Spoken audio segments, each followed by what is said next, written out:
Hello, and thank you for tuning in to the paranormal, supernatural, and everything strange. This is the Abi Normals Podcast. Today, we are going to be covering Bigfoot. Yes, the big hairy creature himself, Sasquatch. What do you guys want to start with first? Well, I'm Mark. And, I'm Bro. Here we go. And I'm Alex. I think with Bigfoot, I think it's good to start with just Bigfoot himself, how he got the name, where he came from, who he is, what he likes to do in his spare time. I'm very interested. To see what you guys have for that. I think it'd be good for Ro to start, because Ro, you were researching the good old Himalayan Yeti, and I think that's where a lot of the Bigfoot myth comes from.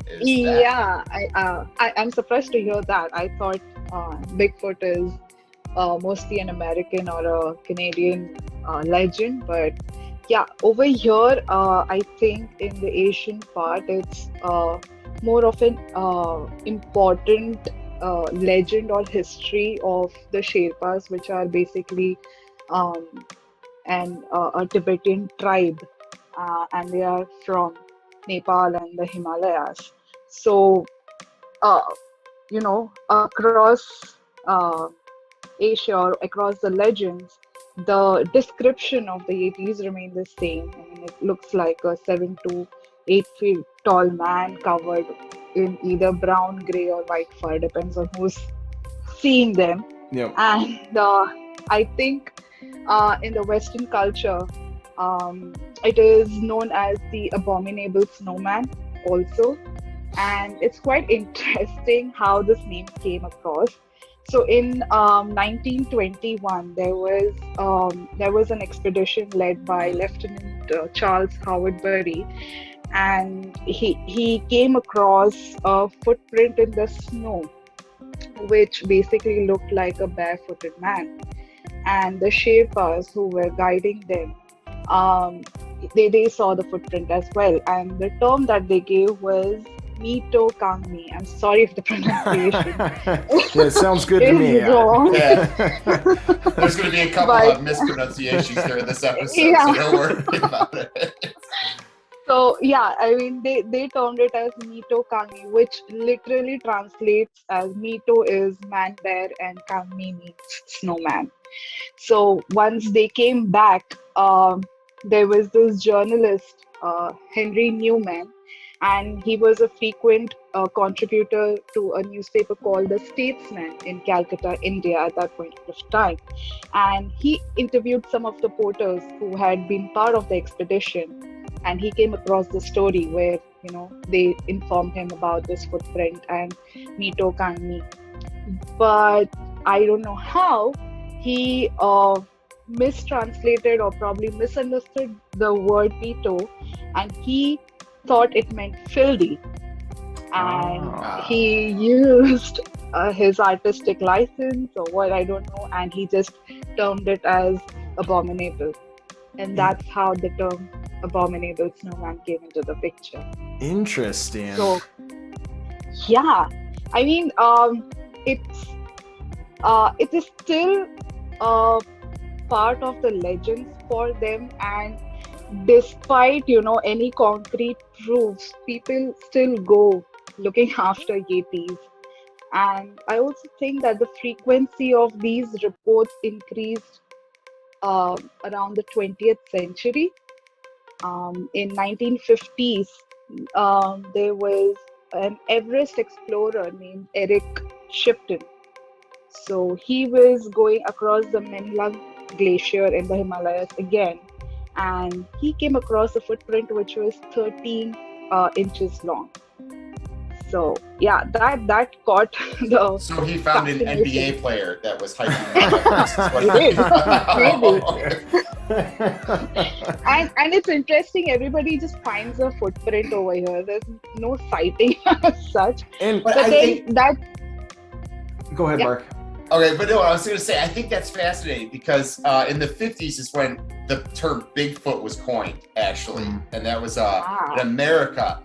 But I also think it's interesting that in the 50s, when they found a 13-inch footprint, that was a big deal because people were typically not having 13-inch footprints. And now, though, in like 2021, I mean, that's like a common foot size, is having 12-inch, 13-inch foot. So I think it just kind of shows us growing as people. Like, you know, back then, 13 inches was huge. That could be taken really out of context. But like, you know, nowadays, a 13-inch foot is kind of like, oh, okay, they found, you know, a teenager from, you know, Wisconsin who's just really excited to be in the mountains. Yeah. And, you know, that's interesting, too, because the research that I was doing was like, it was saying that in almost every culture in the Western United States, like way back when, almost every single culture had something talking about these mountain men that were giants and everything like that. So it's really interesting, like maybe they were just people and they just were like abnormally big for whatever reason. So I don't know if that was the same situation in the Himalayas where it was like just a secluded group of people that were abnormally taller or bigger than everyone else. Who knows? Yeah, I mean, that sighting was so impactful. It was such a hot topic that the Nepalese government actually started issuing Yeti hunting licenses during that time. Really? Although it's a different story that nobody caught anything. But yeah. And I think it'd be pretty big if someone did. Yeah.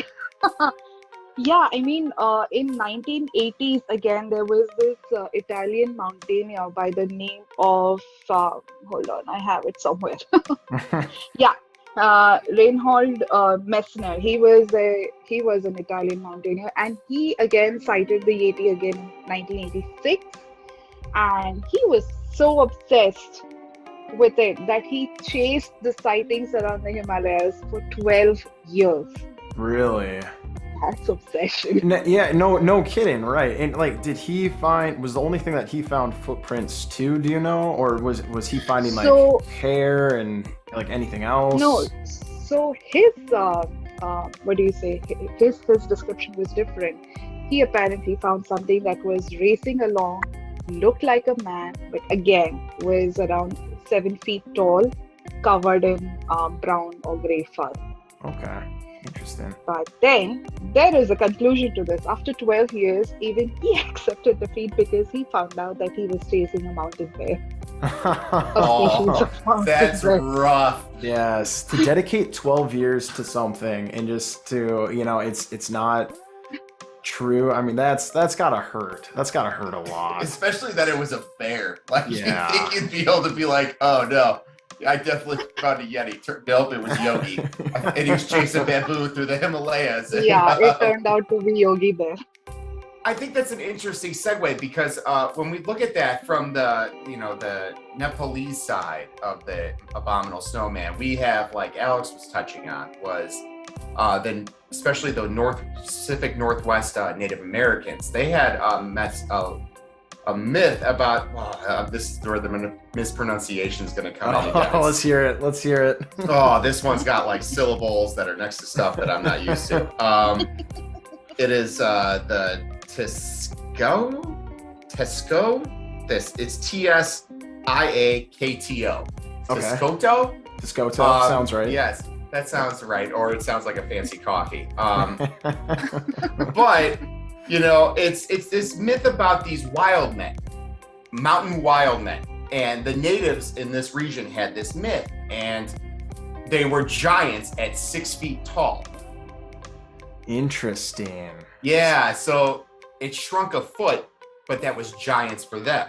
Yes, and almost what you were saying too, like as we're getting further on in the years and everything like that, like being 7 foot tall is no longer weird or anything like that. So having someone 6 foot, that doesn't sound like, it's like, okay, it's 6 feet tall, that's not that bad. But yeah, that's really interesting. Yeah, so they called them either they were the wild natives or that they were the stick natives because they lived out in the forest alone. There was tribes of them, but they were like hairy, they were wild, and they were like pranksters, but they were also dangerous. That, you know, they would prank you, but their pranks were also very dangerous. Interesting. Now, I wonder if that ties into, did you read anything about Ape Canyon in Washington?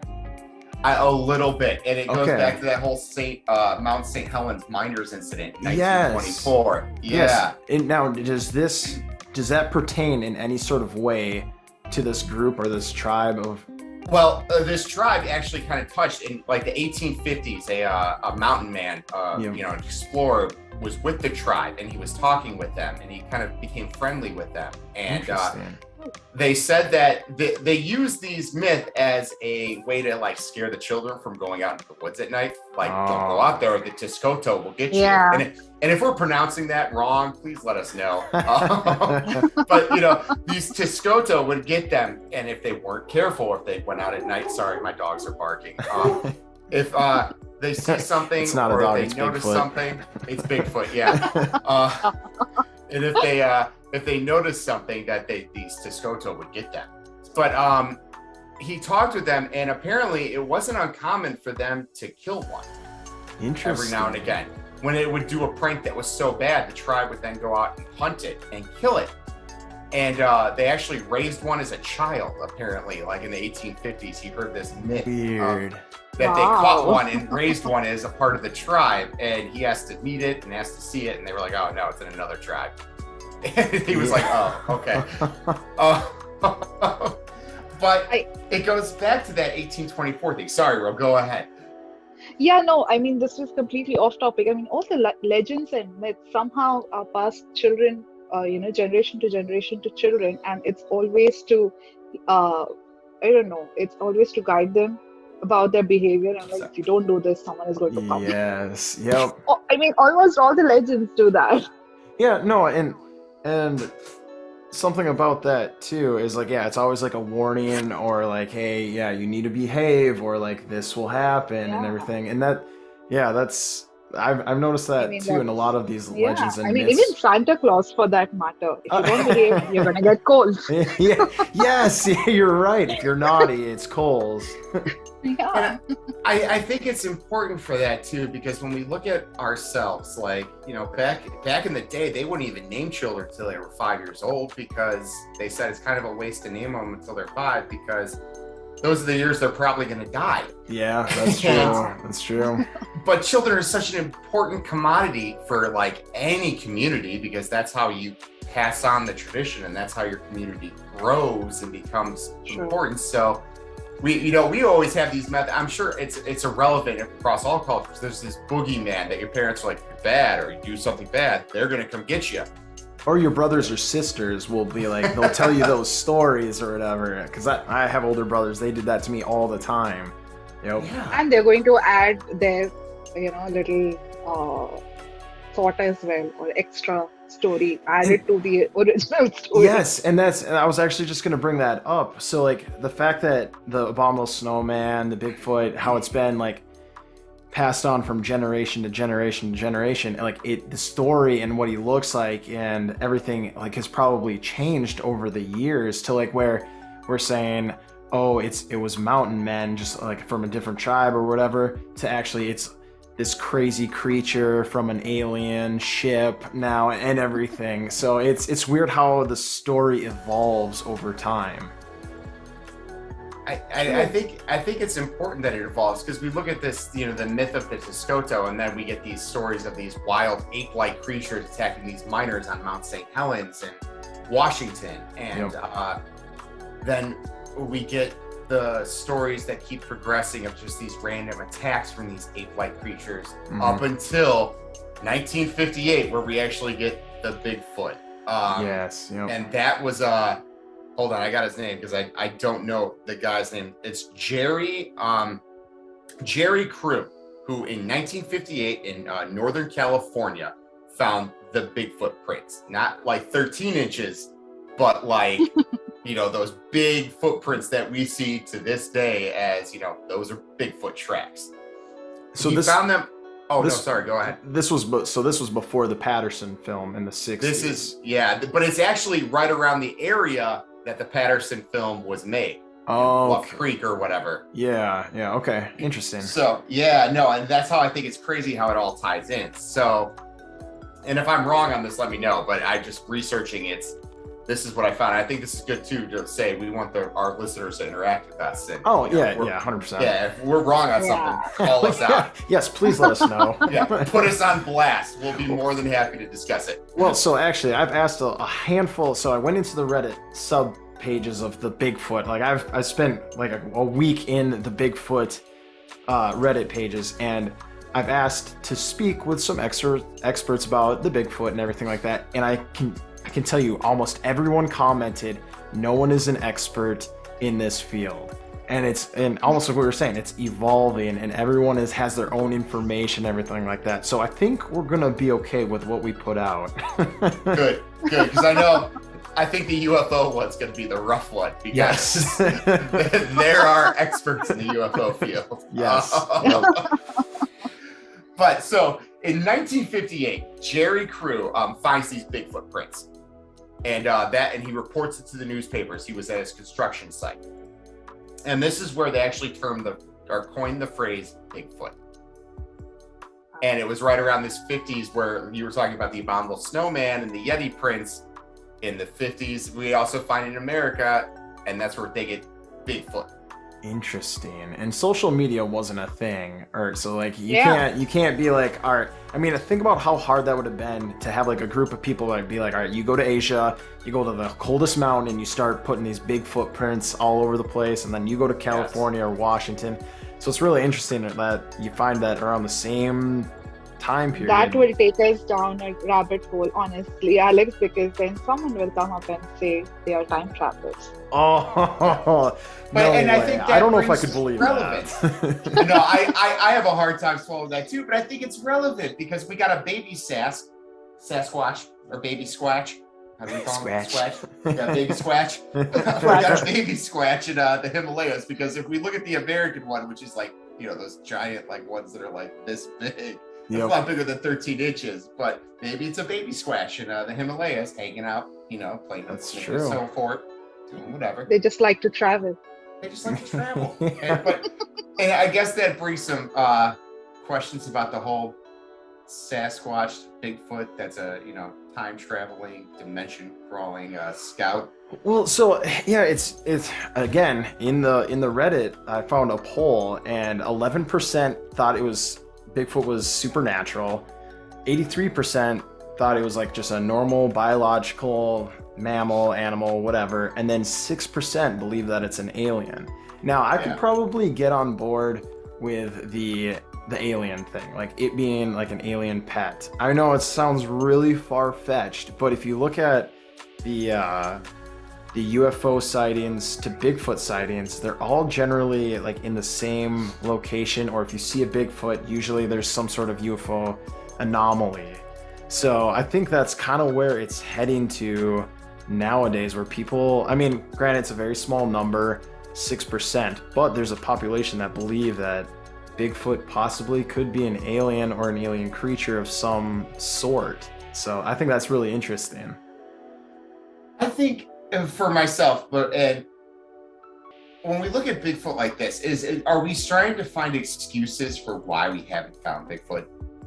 I think that might be part of the problem, or maybe not the problem, but when you look for something for so long, I think you might start making up excuses or the reasons why you haven't found them. But I was thinking about this too. It was like the debate always comes up, well, hey, Bigfoot doesn't exist, we would have found a skeleton or some sort of remains. Well, I can't tell you, like, I've never been on a hike and I've seen a bear carcass or like a full moose carcass or anything like that. So I feel like where people see these Bigfoot sightings or whatever are really in these obscure locations, and if there's not a huge population of Bigfoot, you're not going to find these skeletons and everything like that, or these remains of it. So I think Um, what I was going to say though, I'm sorry, no, I was going to say I think that's a good point, because it's like people are always like, oh, well, you can find a deer on the side of the road. And I'm like, yeah, but if deers are not as smart as Bigfoot, and Bigfoot's out in the mountains somewhere. I mean, how often are you driving your Prius through the mountains in Northern California or the deep woods of Oregon going, oh yeah, no, I totally could hit a Bigfoot with my Prius. You're not going to hit a Bigfoot with your Prius because Bigfoot, he or she is out in the woods hanging out, doing campfire stuff. Yeah, exactly.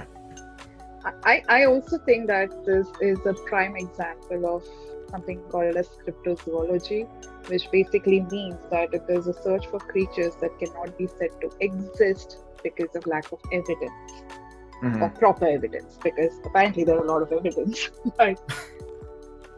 Well, so that brings up a good point too, is that it must have been like 2 weeks ago that they found a shark species that they had thought was extinct or had went extinct like a millennial ago, or however long. So that's really who knows? Maybe I don't know, but there's that chance that, hey, we thought a shark went extinct millions of years ago, but here it is swimming around. Why can't there be a Bigfoot? So. But I'm not going to dedicate 12 years of my life trying to prove to everyone that Bigfoot exists. That's not dedication. That's obsession. Yes. And also, the ocean is a really big, scary place. Yes. I mean, we know more about outer space than we do the ocean. That's sad too, isn't that? That's really weird to think about, that we know more about space than our own ocean. It's right next. We just got to go 20 feet and then you're in the ocean. But that's really Yeah. And I think when we look at it from like a scientific standpoint, I guess we find examples of hominids all the time. Like they found that Habitus ferentis. I think that's the scientific name for it. What is that? I have no idea what you're talking about right now. Habitus ferentis. They found on an island in the South Pacific. I think it was like Indonesia, or it was off the coast somewhere out there. I can't remember the exact. I should have researched this before that. But my anthropologist is coming out in me. Is that Habitus ferentis was this group of people? They found a skeleton of a female. She was like 3'5", 3'6". Interesting. Fully grown. Somehow the name Hobbitus should have told us what is right. Short. But I mean, she was only like 3'5", 3'6", fully grown. And she was a hominid, which is what we are. Mm-hmm. And that was just her evolutionary path. We see this thing on islands and I love it because islands does this thing where it takes normal size, normal's a weird phrase, but it takes like an elephant, right? Mm. And there's like in Indonesia, they found a skeleton of an elephant like 25,000 years ago that was the size of a dog. No way. Looked like an elephant, but it was like the size of a dog. Interesting. And eyelids, it's called eyelidification or something along those lines, where like it's when you're on an island, there's some resources, it's more advantageous to be small. Mm-hmm. So like you get these animals that get up on this island, then all of a sudden the island becomes smaller due to oceans rising from like the ice, the glaciers melting, mm-hmm. and it shrunk everything down. So you get like everything looks exactly the same, but they just shrink a little bit. Interesting. So about survival. Yeah, exactly. Now, is this? I might be way off here, but is this anything like how bugs used to be, like a mosquito used to be like 5 feet long and everything like that, but due to like oxygen and how the earth is just changing, they just are tiny little bugs now. Yeah. When it's hot and there's a lot of oxygen, things can grow bigger because you get more oxygen in the blood, allows you to do more things. But when things kind of get smaller, land masses shrink. Interesting. Everything kind of gets smaller. Like we see the oceans when it was when all the continents were closer together. Yep. There was a lot more like water on the world. That's why we see like megalodons when we get these giant sharks. And then then everything kind of happens with the glacier shrinking the ice and making more ice flow, less water in the oceans. Everything kind of has to get accommodating to that. That's why the great white shark took over. Yeah. Now, I have a question for both of you. Have either one of you either had a Bigfoot encounter, Bigfoot experience, anything like that? Do you know anybody who's had anything Bigfoot related happen to them? At least on this part of the world, we haven't heard about any Yeti sightings for quite some time. So not in the 25th century, for sure. Okay. My wife's family on the West Virginia side, and then her dad have both claimed that they've seen, her dad, when he was in the Navy, claimed when he was in Washington saw Bigfoot. Really? Hands down. And is an adamant believer, and him and I disagree on this quite a bit. You know what? Oh, were you going to add anything to that, Mark? Yeah, and then my wife's family in West Virginia, they have like the skunk ape or something. I forgot what it's called. Yes. I think that's that is like the southern like tropical area. That's like their Bigfoot is the skunk ape and everything. Yeah. So. And they claim that they saw him. He's out there. He's real. Mm-hmm. And I think it's important that when we talk about this, we have to bring up the Patterson-Gimlin film. Okay, yeah, let's do it. I didn't do a whole lot of research because I'm going to assume that a lot of people know about it. But I mean, yeah, go for it. Go ahead and take it away. Okay, so I want to bring that up before we get into this, because Patterson and Gimlin actually brought up what I was going to bring up about when we talk about just Bigfoot sightings as a whole. So we get to the Patterson-Gimlin film that, hold on, I got to get the exact date on here, because if I don't, we're going to get crucified. I think it's 1967. 1967. Yes. Yep. Yep. And that's when they were out in that Bluff Creek area, or I think I'm saying it right, but that's when Patterson and Gimlin were filming, and they caught that image of Bigfoot walking through the trees in the creek area. Yep. Just kind of looking at him with that weird gait, and then just disappears into the forest. And that is the first big substantial evidence that we have of Bigfoot existing. And I mean, you can see boobs on it. That's how people think it's a female Bigfoot. Yep.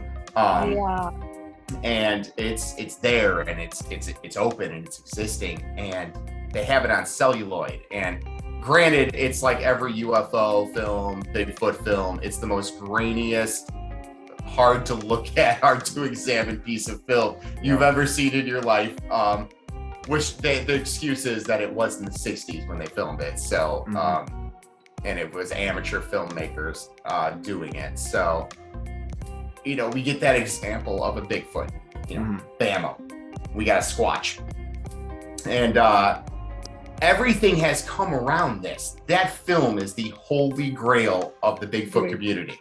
Yes. I think you can't watch any Bigfoot documentary without that like being slipped into there somehow, some way. It's like that'll always be there. So yeah, it is. And then you get the controversy around it. And ironically enough, like Ray Wallace is like the Bigfoot prankster of the millennia. He's the one who made the footprints that Jerry Crew found. I did not know that.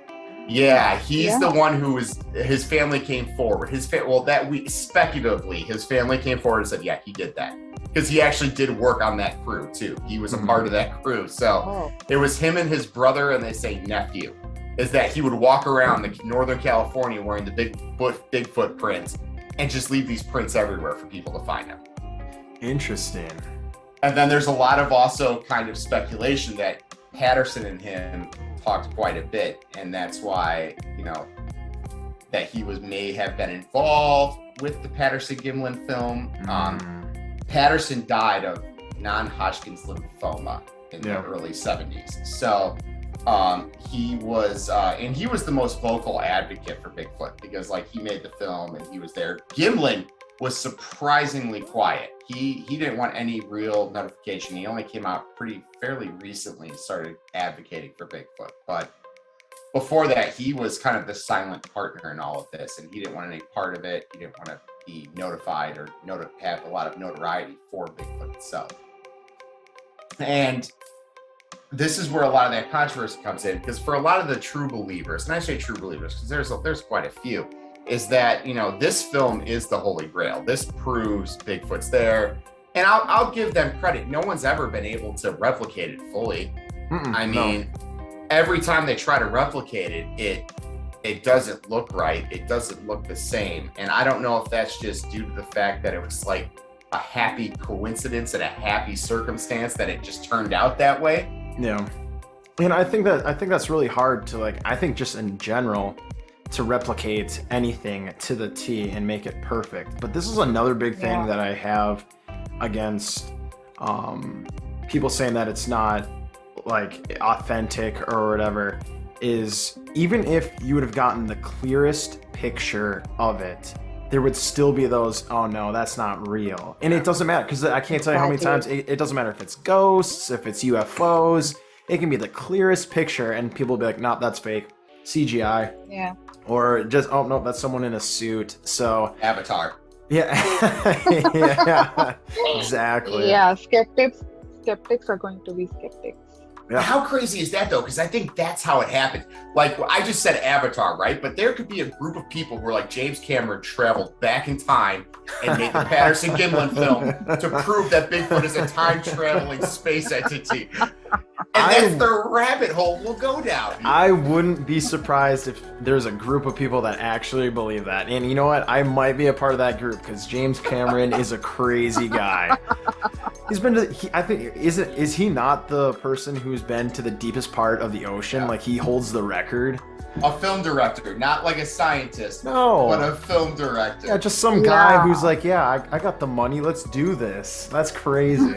And I think it started with his obsession with Titanic, because he went and saw the Titanic a couple times. And side note, I just read, I know this is way off topic, but I just read that the Titanic, the remains of the ship will be gone in 50 years from just like being like eaten away by the ocean. I'm not surprised. Yeah. Yeah. And I was like, wow, that just shows how fickle we are as humans. And but also at the same time, I think that we can tie that big into the fact that that may be why we don't find remains of Bigfoot.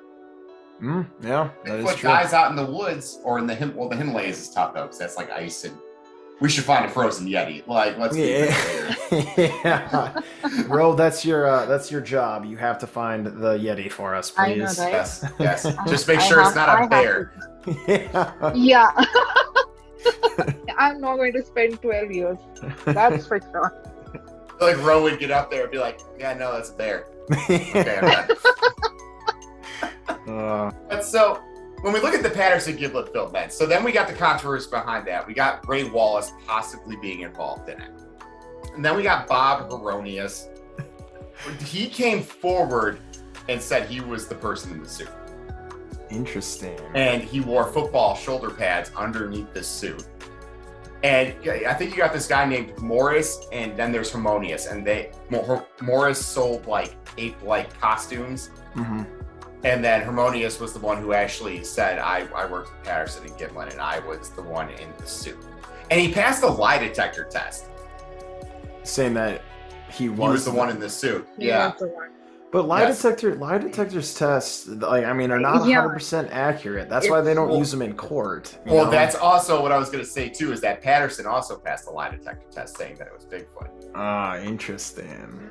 So that to me, like when people be like, oh, he passed lie detector test, I'm like, well, yeah, Gimlin also, or Patterson also passed one saying it was Bigfoot.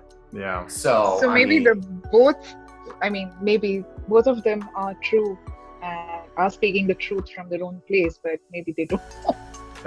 The opposite.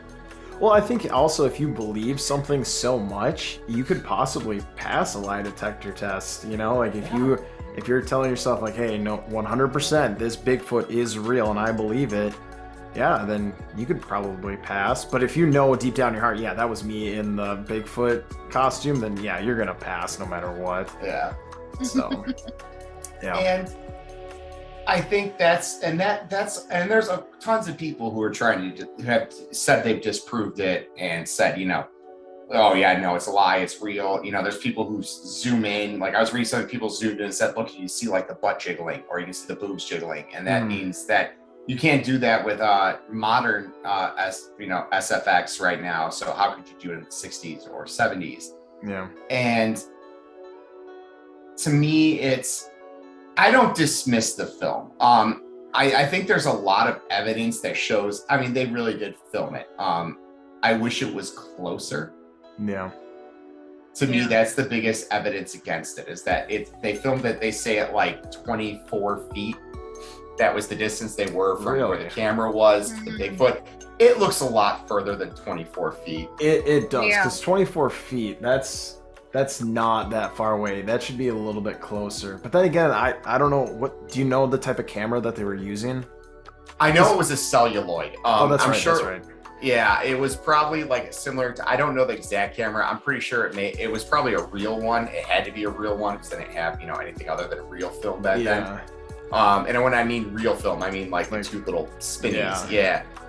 There's like, it had to be one of those. And my argument against that is that those film cameras are incredibly clear when you get the correct distance, because you have to measure you have to measure your the optics for that distance. I forgot what the aperture I was about to ask the same question. I mean, how was the zoom quality of those cameras? It depends on your lens, because it was all lenses back then. If they only had if they had a 54 by 35 lens, I mean, that could have caught, I don't know the exact aspects of lenses to begin with. I'm not trying to be like, oh yeah, no, but I was just like, I filmed on those types of film cameras before, and you measure the distance to set your aperture to allow the correct amount of light in, and they're very clear, and they just either didn't have the right lens set up. I haven't looked too far into this, but they may not have had the correct lens set up. They may not have had the correct distance, because you can clearly see the Bigfoot, and that was, I guess, and the fur on it is pretty detailed for what you can see, and that's where the big Bob Harmonious is something argument versus I believe Moore's argument is that he said it's fake fur, where Bob said no, Patterson actually made the suit and he used horsehair. That doesn't look like horsehair. Yeah. That's what I'm saying. It doesn't look like horsehair. No, it doesn't. And honestly, for me, it doesn't look like a Bigfoot either. Please don't come at me.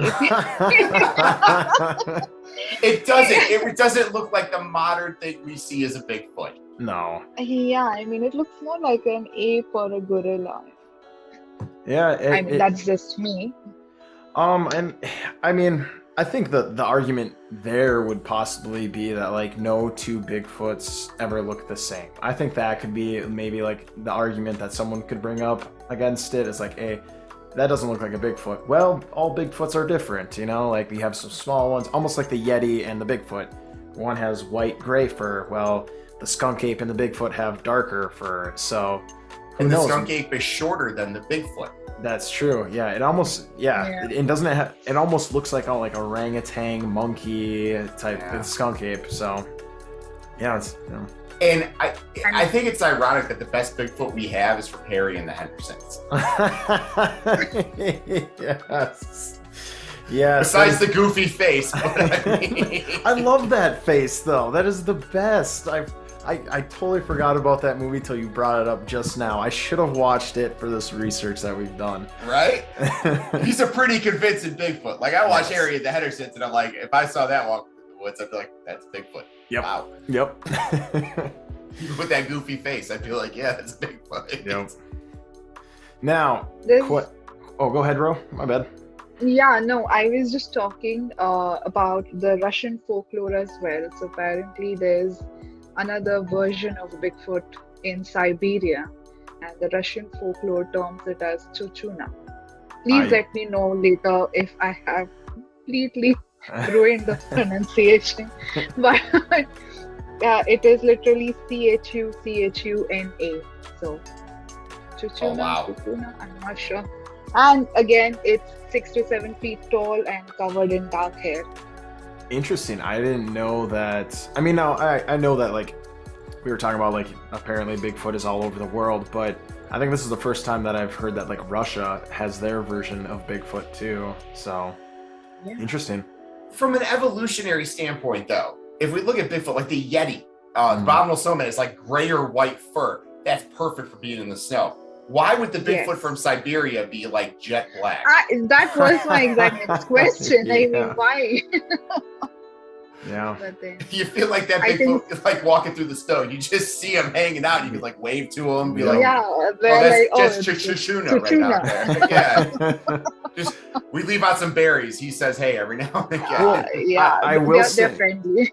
I will say though, that because I'm looking at a map right now, and in the eastern part of the United States, especially the northern, where in Washington, it does snow there, but the color of the Bigfoot that you see is brown, not white. So maybe in that part of Russia, it gets kind of cool, and there's not as much snow. Did you read about like geographically where in Russia, like they see No, this? it just said Siberia. I didn't Well, yeah, delve into it. it's cold in Siberia, right? Yeah, Yeah. It's pretty cold there, like all the That's time. the joke, is that it's like, oh, it's colder than Siberia right now. You Yeah. know, like everybody's Yeah. got that joke. Everybody knows, I think it's universal, that, Siberia is really cold. Yeah. Okay, then So yes, I it does guess not we make any can sense. yeah, I mean, we can just say that that's a friendly version. Okay. Who knows? Yeah. Yeah. And Patterson and Gimlin themselves actually said this, and I agree with them wholeheartedly. They said they actually had apparently a rifle with them, and they said they wish they would have shot it. Interesting. Interesting. And both of them have actually said that, like Patterson before he died, and then I think Gimlin actually also said, yeah, we should have shot it, because that way, that would prove we leave a body. Once there's a body, Oh yeah, then you can't dispute it. you can't dispute it. And I know a lot of people are like, oh, how could you shoot something that'd be so kind? I'm like, because that way we can protect them. Like if you do see a wild Bigfoot, you just can't shoot it. You gotta actually, let them live, and you have to let them be, and you have to let them exist, and they're a part of our world, and you have to protect it. However, and I think to me that's another big thing, is that you have those miners, and I don't know in 1820 or 1924 if these miners on Mount St. Helens actually fought the ape-like creatures and killed one, or I figure if you got enough of those guys who are miners, they're big, strong dudes. They're not they're not just your run-of-the-mill guy who's farming. I mean, these dudes are swinging pickaxes all day, Yeah. and they're big, strong dudes. I get it. Bigfoot's big and strong, but I mean, I figure 10 dudes with a pickaxe could probably kill one of these things. Mm-hmm. They probably had a rifle. They probably had guns. I mean, you don't go out into the wilderness without that stuff. They probably had a shotgun. They could have taken one of these things down. And I guess that's my ignorance, where I have to look more into the actual attacks and the story of it. I didn't look too deep into it. I just thought it was a cool little excerpt that we could talk about. But I don't know. I mean, you think that they would have been able to kill one, and they would have been able to take one down. Well, so I think I remember reading why they were initially out there, but I forgot. Do you remember why they were out there? I just read miners on Mount St. Helens. No, I'm talking about Patterson. Oh, Patterson. No, I think that they were just trying to film some nature documentary. And that's the thing, is okay, so let's say you're just out there filming a nature documentary, and then you see this huge creature. Do you think you would? No, actually, you know what it is? They were actually filming a Bigfoot documentary. Were they? I think that's what they were out there doing, is that they were filming a Bigfoot documentary. Interesting. And then they caught a Bigfoot. And it's kind of really? Yeah. Really? Now, see, and that's just the thing, is I knew there was a reason why they were out there in the first place filming. I couldn't remember it. Now, I like you were saying, I wasn't sure if it was they were actually trying to find a Bigfoot or it was some sort of nature documentary. But I will say that if you're not expecting something, and then let's just say a Bigfoot, and then it just walks out in front of you and you see it, I think you could be maybe shocked and stunned to where you're not thinking clearly. Oh, I need to shoot this right now.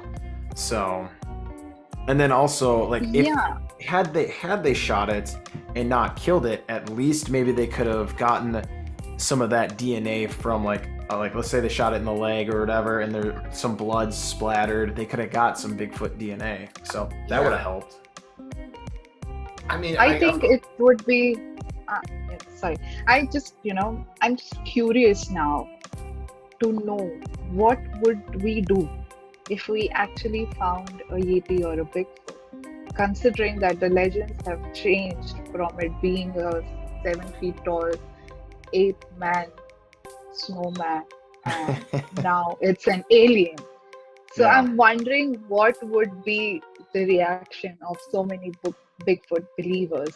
Would it be like Mark, who just wants to be done with it? But before I say, I don't want to just shoot it to shoot it. I want to shoot it so we can prove Bigfoot exists and then we can protect Bigfoot. Yes. One's got to die for us to prove that Bigfoot. Someone's got to go. It's indiscriminate. It's not personal. It's just sorry, Bigfoot. Well, that brings up a good question. So, let's say you were out in the woods and you spotted Bigfoot. What would you do?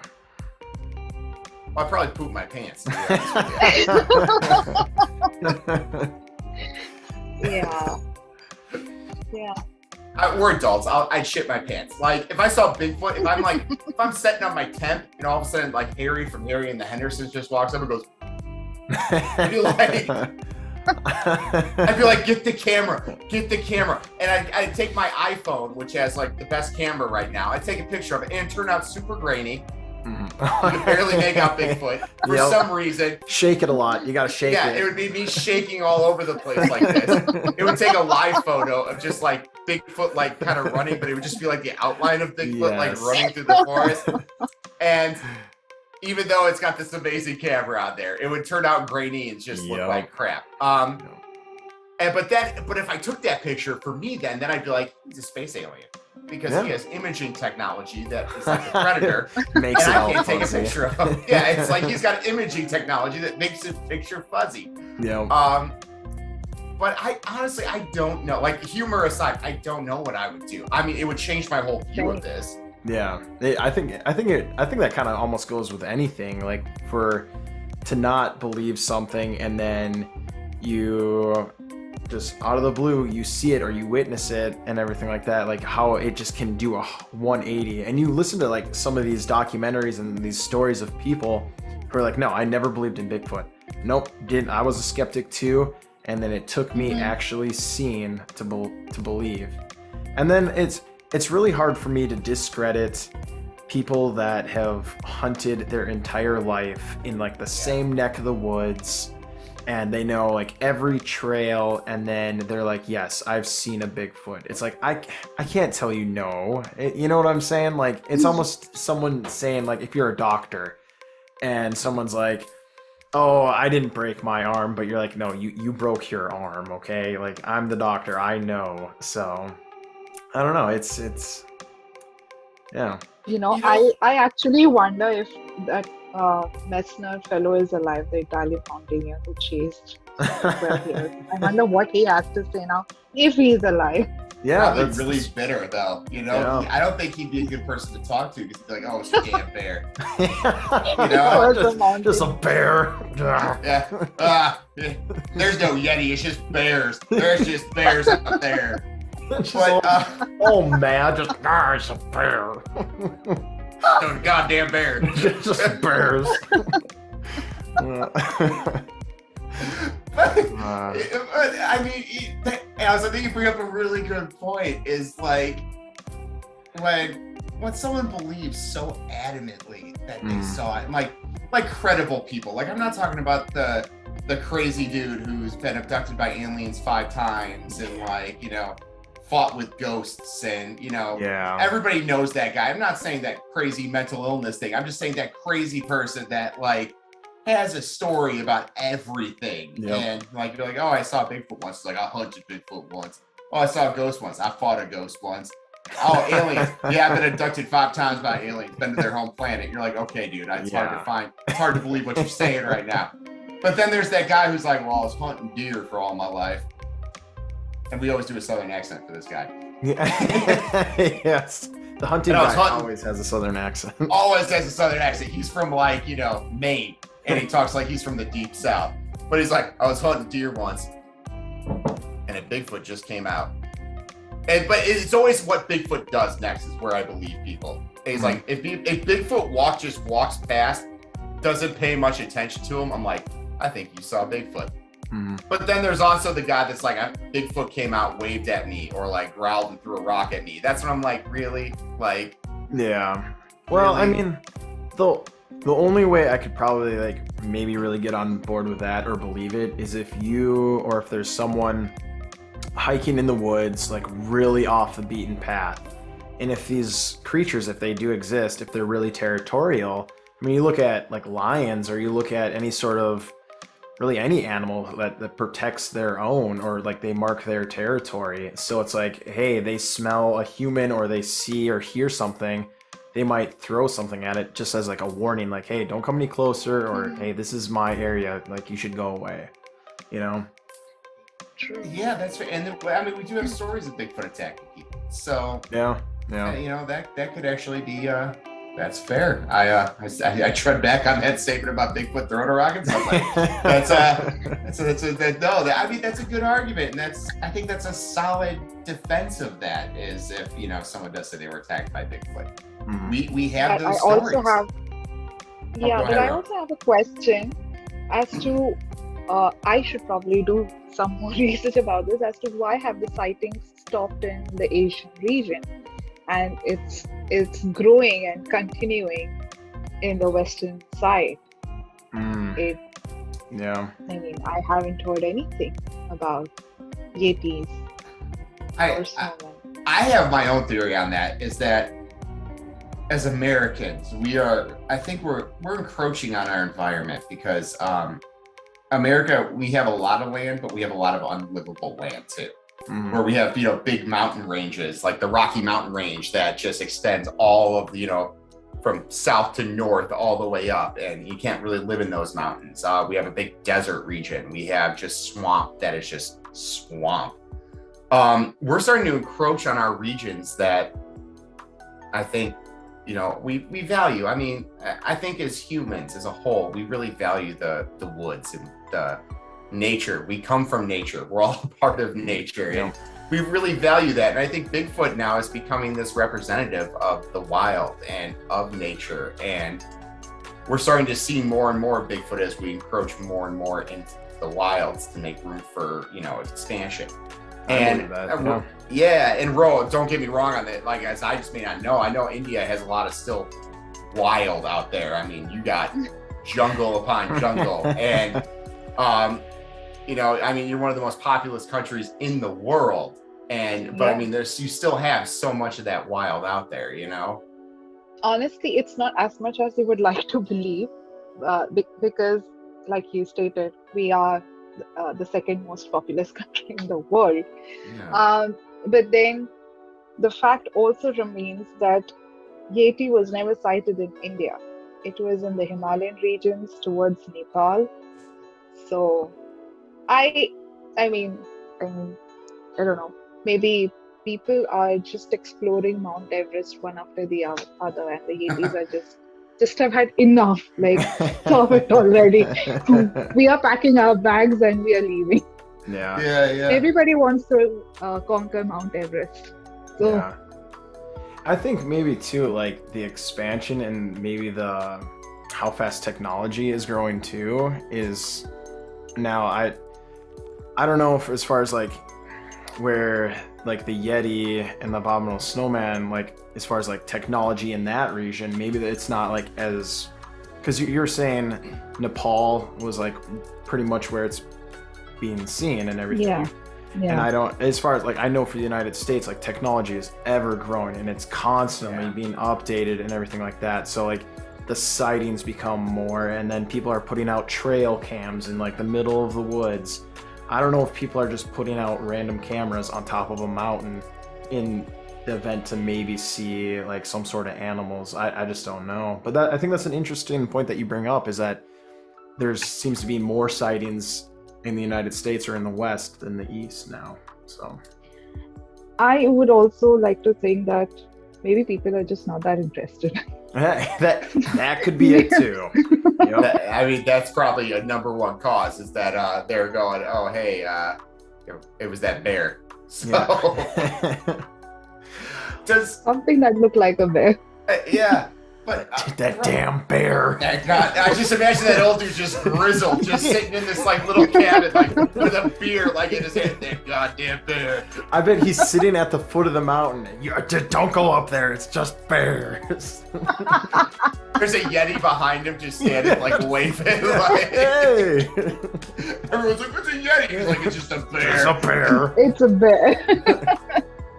But I guess, Ro, does India have anything like that? Because I mean, we always watch like the Monster Quest stuff here in like the US, and they always talk about like all the different Yetis and Sasquatches and Bigfoots from all over the world. Because apparently there's some in China, there's some in like the South Pacific.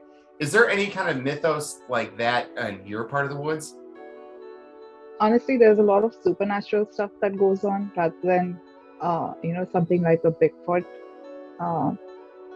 So it's ghosts.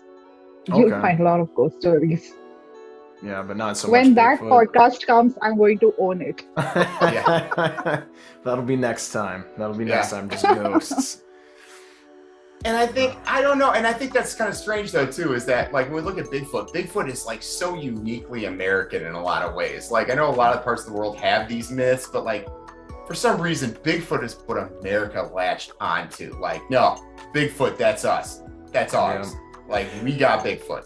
Well, and think about it too, like recently there's been like 3 or 4 different shows about Bigfoot. So like you can see like, okay, these big networks putting out on television in the United States, there's these Bigfoots. Okay, well some teenager and his group of friends are gonna go out there thinking that they're the next Bigfoot hunter crew, so like maybe that has something to do with it too, how we're publicizing and just like making TV shows about it too. Because I'm sure if we didn't have any TV shows and we're like whatever Bigfoot, it probably wouldn't be as popular here either. Yeah, I guess. I mean, just look at this recent example that I spoke about, the Russian folklore about their version of Bigfoot. No one knew about it. Mm-hmm. That's true. Yeah, that's actually a good point. Yep. Also, I think that I don't think the Russians will really care about Bigfoot. Nah. It's just bears. Just bears. It's more the bears. Yeah. Just damn bears. Yeah. And all those Bigfoot hunting shows too. I mean, it's the guys that are like, every time I watch those shows, I'm like, this is not who I want to go out hunting with. No. So I'm afraid they would shoot me on accident. Yes. Well, I think we covered Bigfoot pretty well. I think we should do a little poll here. Is it yay or nay on Bigfoot for all of us? Oh, I mean, at the end of the day, the question still remains: what is a Yeti or a Bigfoot? Is it some sort of bear, or is it some species that we as humans have not discovered yet? Mm-hmm. Or is it an alien? And I think it's important to note, too, that our podcast here, it's mostly to inform people about, and it's three amateurs coming at this topic, just going, hey, this is what we found. This is our belief. We're going to cover Bigfoot again after we hear more and more about it. But right now, we're just amateurs and we're just discussing. Some of us are skeptics, some of us aren't, and there's going to be issues where I think we hold a lot more dear to others. Mm-hmm. And I think those are going to be the really fun ones. Like Ro already said, ghosts is going to be her big thing. Yeah. So the disclaimer is very important. These are not facts. No. Not at all. No. Not at all. I mean, they could be facts to somebody, but for us, we're just spitting out what we found. Yeah. I'm gonna have to say, nay on the Yeti, but a hard possibility on the Bigfoot. I'm not totally against it, but there's still that gray area where I'm like, I need a little bit more before I'm like 100% believer. So no to the Yeti, yet possible to the Bigfoot. That's where I stand. No to the Yeti and no to the Bigfoot from me. Yeah, it's bears. You just had to say it was bears. It's just bears. Bears. I'm going to say, I just don't know. Like, honestly, my big thing here is that if we would have found a Bigfoot by now, we would have found one. That's hands fair. down. That's fair.